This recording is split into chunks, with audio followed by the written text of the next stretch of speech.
Gerald Smith is a native Houstonian, having grown up in the 3rd Ward.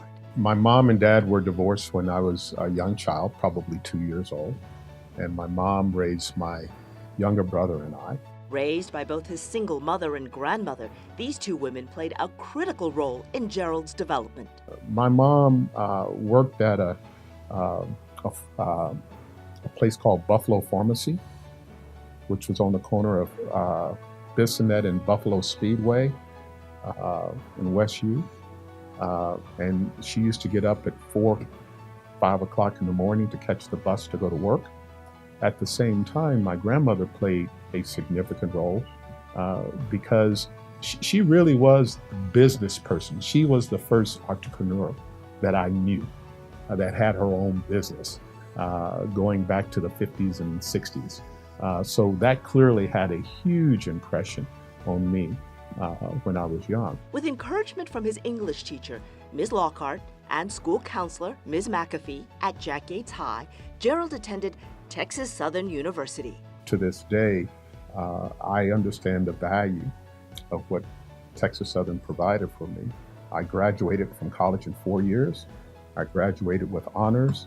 I had 4 job offers when I graduated from Texas Southern. Having worked at Foley's while attending high school and college, Gerald opted to stay on after graduation. And it was there in 1974 that he started to learn about the world of investment banking. So I met a gentleman who was president of an investment banking firm and befriended him. And it was through that process that I learned about investment banking.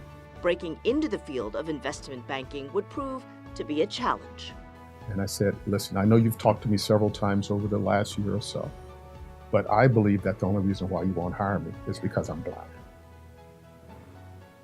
And I said to him, if I'm wrong, tell me the reason. And if it makes sense to me, you don't ever have to worry about hearing from me again. Because I know they were tired of hearing from me. But I said, if I'm right, I expect you to give me an opportunity. And he said, okay, you're hired. So that's how I got my foot in the door. In 1990, after working in Houston and on Wall Street, Gerald decided to branch out on his own. Put together a business plan, and I met a gentleman by the name of Laureate Gerald, who was a investor managing money for Dean Witter, and befriended him and convinced him later to come and start Smith Graham with me. Liddell Graham left the firm after 7 years to pursue a vocation in the ministry. Gerald and his team have grown the business over the years, and today, Smith Graham manages more than $6 billion in assets. Gerald shares a message for students. Stay diligent. Be persistent. One of the things that I've learned over the years is that it's no way that I would be where I am today if the first time somebody told me no, I just accepted it and just moved on.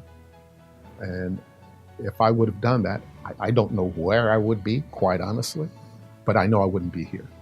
Gerald and his wife Anita support a number of philanthropic endeavors, and he loves to play golf with his boys and his wife.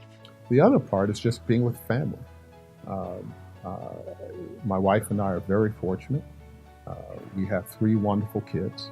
My wife and I, Anita, enjoy, she loves to cook. We love to entertain. She's my soulmate.